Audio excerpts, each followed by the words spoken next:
Hello friend, good morning. আর তোমরা দেখছো তোমাদের এই channel exam guide by Nitu.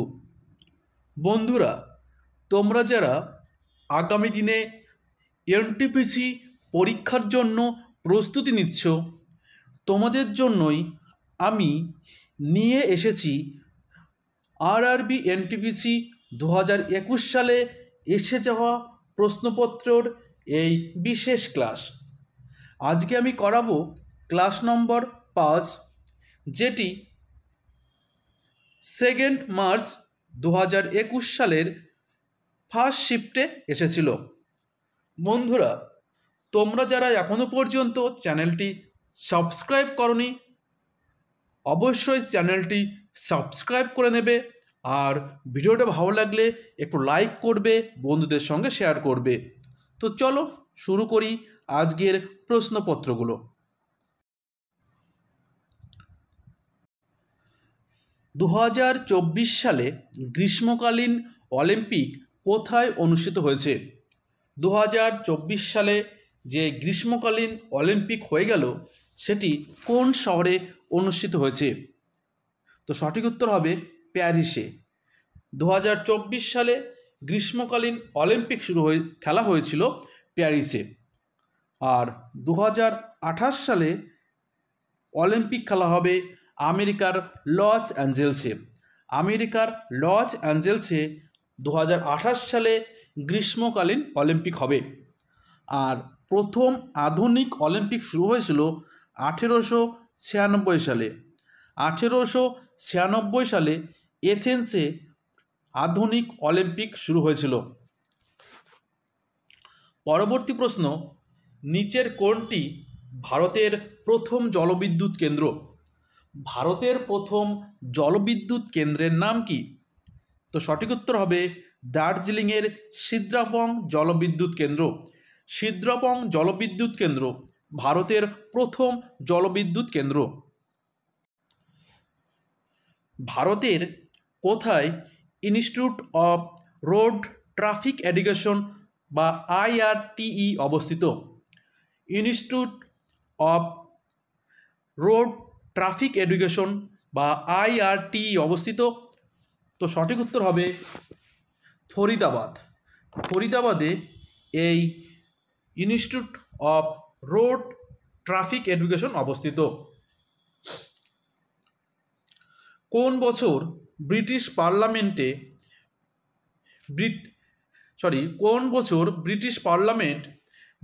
পার্লামেন্টের 7 জন সদস্য নিয়ে সাইমন কমিশন গঠন করেন? তো ব্রিটিশ পার্লামেন্ট কত সালে সাইমন কমিশন গঠন করে? তো সঠিক উত্তর হবে 1927 সালে। 1927 সালে ব্রিটিশ পার্লামেন্টের 7 জন সদস্য নিয়ে এই সাইমন কমিশন গঠন করে। আর সাইমন কমিশন ভারতে এসেছিল 1928 সালে। ঠিক আছে। আর এই সাইমন কমিশনের সদস্য ক্লিমেন্ট এটলি পরবর্তীকালে ইংল্যান্ডের প্রধানমন্ত্রী হয়েছিলেন। কোম্পানি আইন 2023 অনুযায়ী কে ভারতীয় কোম্পানিগুলির সাথে সম্পর্কিত সমস্যাগুলোর বিচার করেন? কোম্পানি আইন 2023 অনুযায়ী ভারতীয় কোম্পানিগুলির সাথে সম্পর্কিত সমস্যাগুলি বিচার করেন NCLT। ঠিক আছে। Central institute of Indian language বা SIIL, ঠিক আছে, SIIL বা সিল নিম্নলিখিত ভারতের কোন রাজ্যে অবস্থিত? Central institute of Indian language কোথায় অবস্থিত? তো সঠিক উত্তর হবে কর্ণাটক। ঠিক আছে, কর্ণাটকে অবস্থিত। পরবর্তী প্রশ্ন, হাইড্রোফনিক্স বলতে কোন ধরনের কৃষিকাজকে বোঝায়? হাইড্রোফনিক্স বলতে কোন ধরনের কৃষিকাজকে বোঝায়? তো সঠিক উত্তর হবে যে গাছ মাটি ছাড়া খনিজ পুষ্টির দ্রবণে জন্মায়।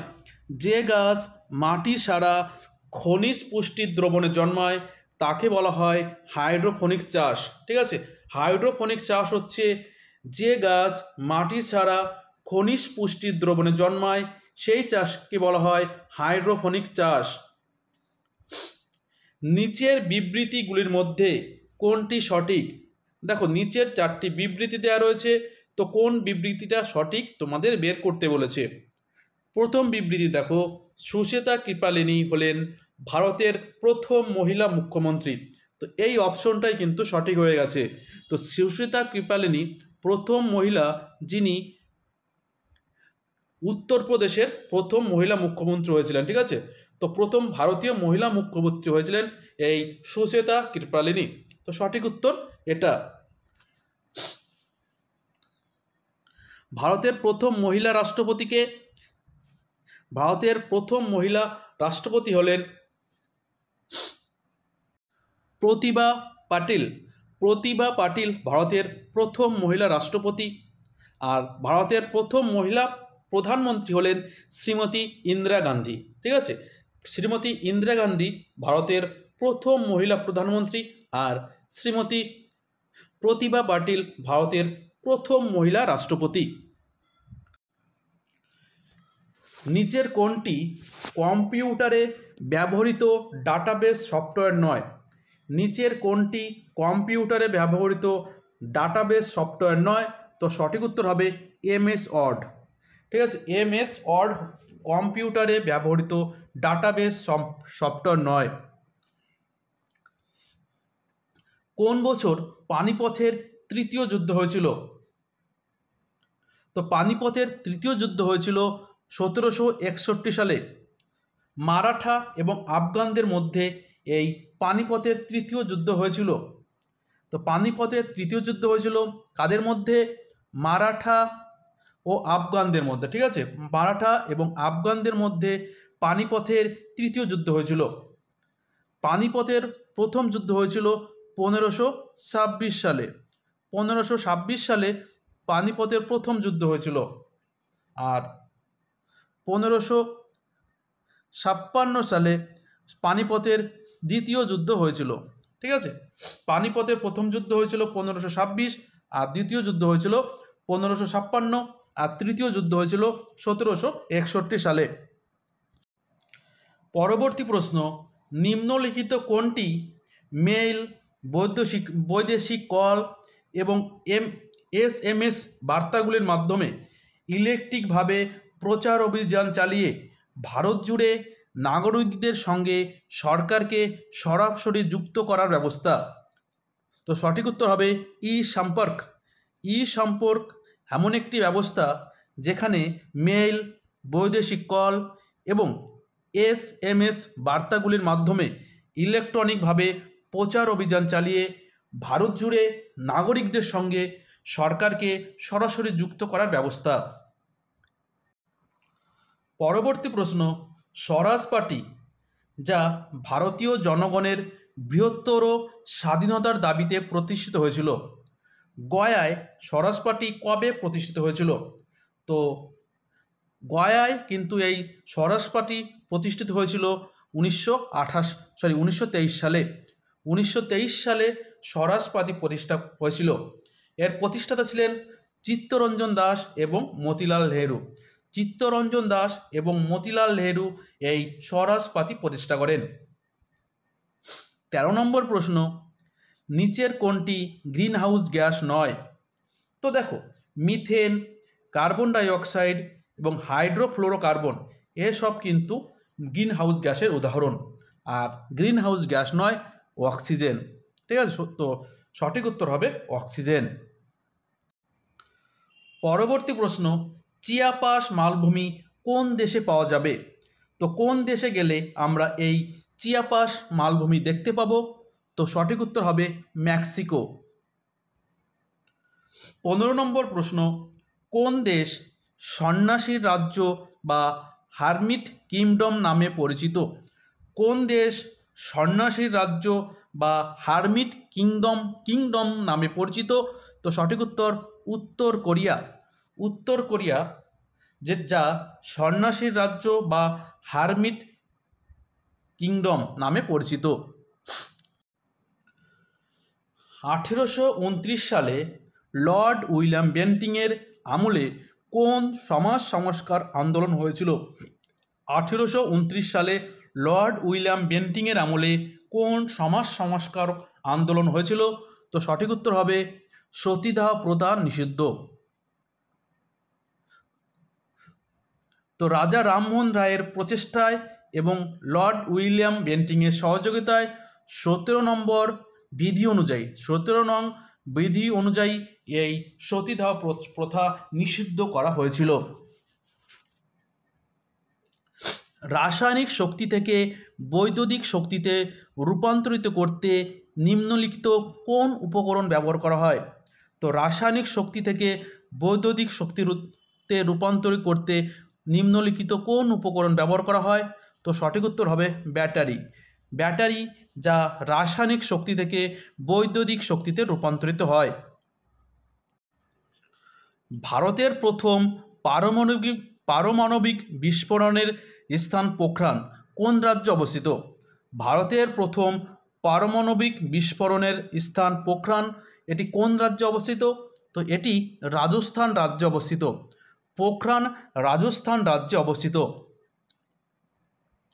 19 নম্বর প্রশ্ন, দৃশ্যমান বর্ণালী বা ভিজিবল রেডিয়েশন কে আবিষ্কার করেন? দৃশ্যমান বর্ণালী বা ভিজিবল রেডিয়েশন আবিষ্কার করেন আইজ্যাক নিউটন। ঠিক আছে, আইজ্যাক নিউটন দৃশ্যমান বর্ণালী বা ভিজিবল রেডিয়েশন আবিষ্কার করেন। পরবর্তী প্রশ্ন কি বলেছে? নিচের কোনটি স্নায়ুতন্ত্রের মৌলিক কাঠামোগত ও কার্যকরী একক? নিচের কোনটি স্নায়ুতন্ত্রের মৌলিক কাঠামোগত ও কার্যকরী একক? তো সঠিক উত্তর হবে নিউরন। তো দেখো, ভিডিওটা ভালো লাগলে একটু লাইক করে দিও, আর সাবস্ক্রাইব করা না থাকলে অবশ্যই চ্যানেলটি একটু সাবস্ক্রাইব করে নিও। সাবস্ক্রাইব করতে কিন্তু টাকা পয়সা কিচ্ছুই লাগে না, লাইক করতেও কিন্তু টাকা পয়সা কিচ্ছুই লাগে না। অবশ্যই একটু চ্যানেলটি সাবস্ক্রাইব করে দিও এবং লাইক করে দিও। ডেনমার্কের পার্লামেন্টের নাম কি? 21 নম্বর প্রশ্ন, ডেনমার্কের পার্লামেন্টের নাম কি?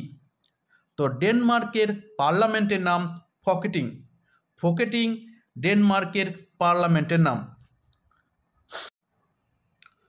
জি মধ্যাকর্ষ এর মান আর ব্যাসার্ধ থেকে পরিবর্তিত হয়। একজন ছাত্র সর্বনিম্ন জি পর্যবেক্ষণ করবে কোথায়? তো সঠিক উত্তর হবে বিষুবরেখায়। একজন ছাত্র সর্বনিম্ন জি পর্যবেক্ষণ করবে বিষুবরেখায় দাঁড়ালে। 23 নম্বর প্রশ্ন, দেখো এটা কিন্তু আমি আপডেট করে দিয়েছি, ঠিক আছে, আপডেট করে দিয়েছি এটা।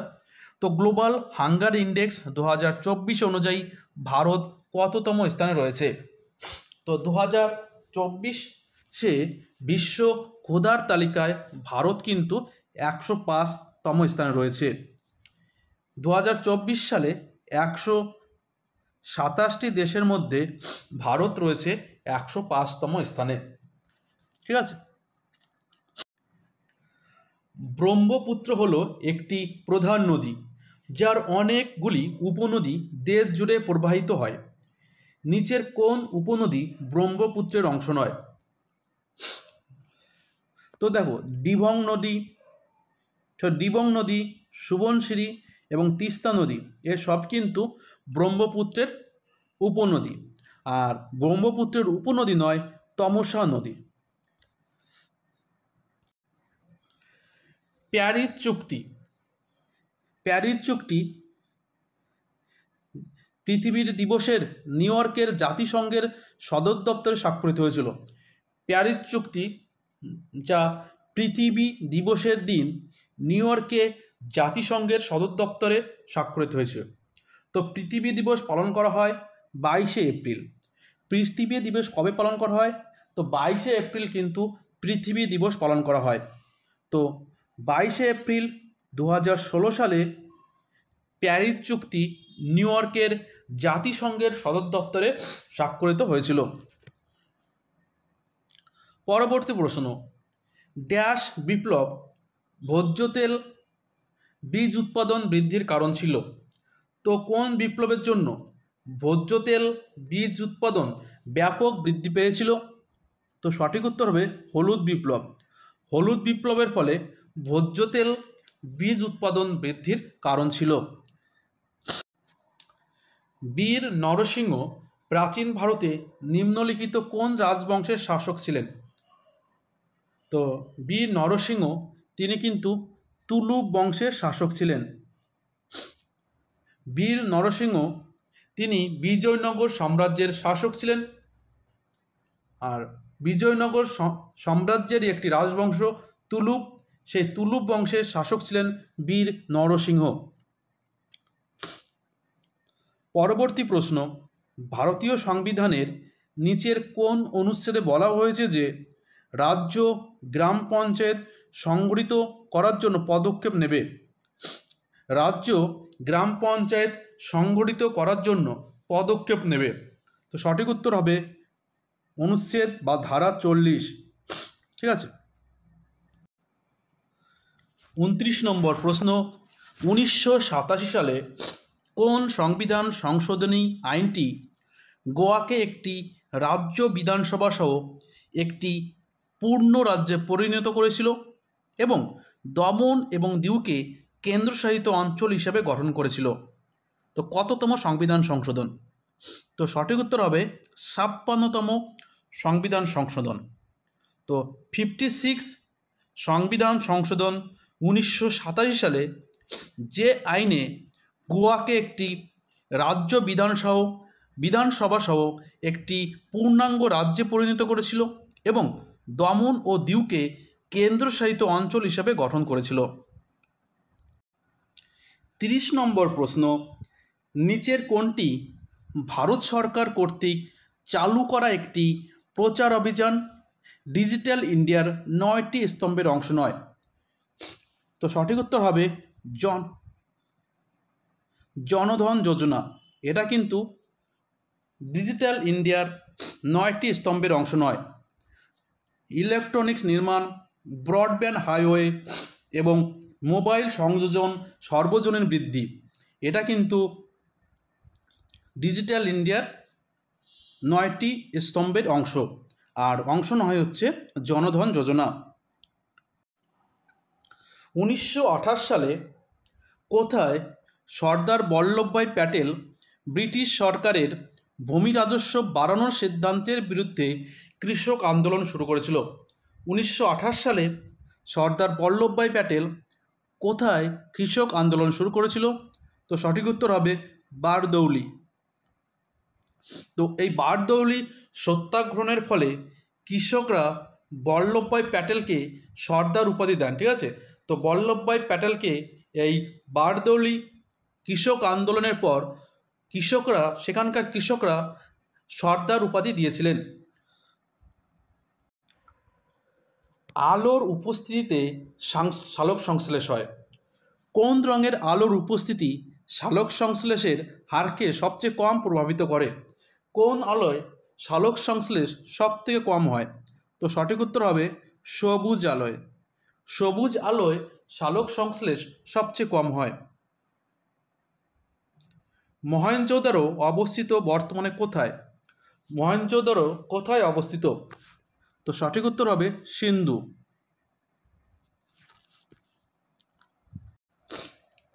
আন্তর্জাতিক পরবর্তী প্রশ্ন, আন্তর্জাতিক সাক্ষরতা দিবস কবে পালিত হয়?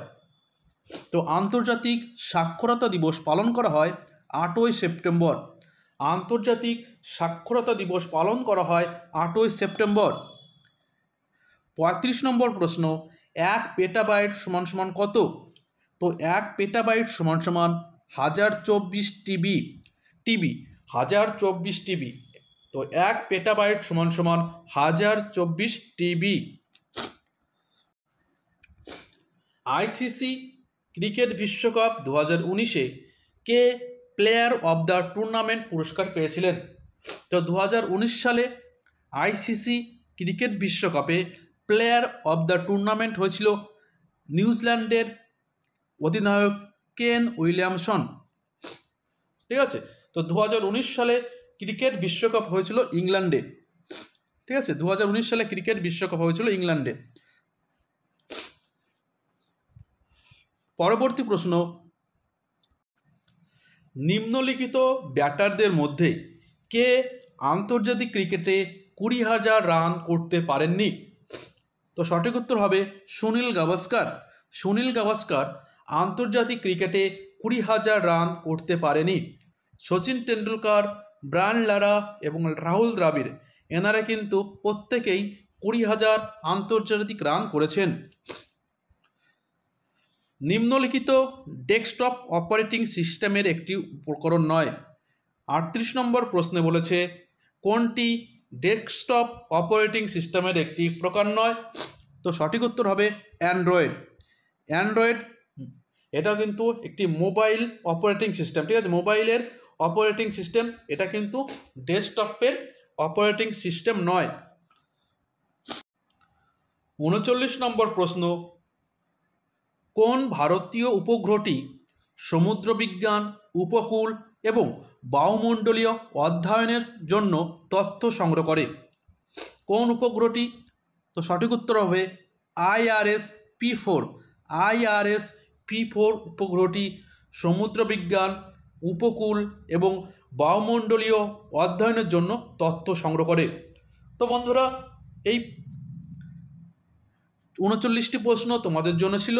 ভিডিওটা ভালো লাগলে লাইক করবে, বন্ধুদের সঙ্গে শেয়ার করবে। আবার দেখা হচ্ছে আগামী দিনে। ধন্যবাদ।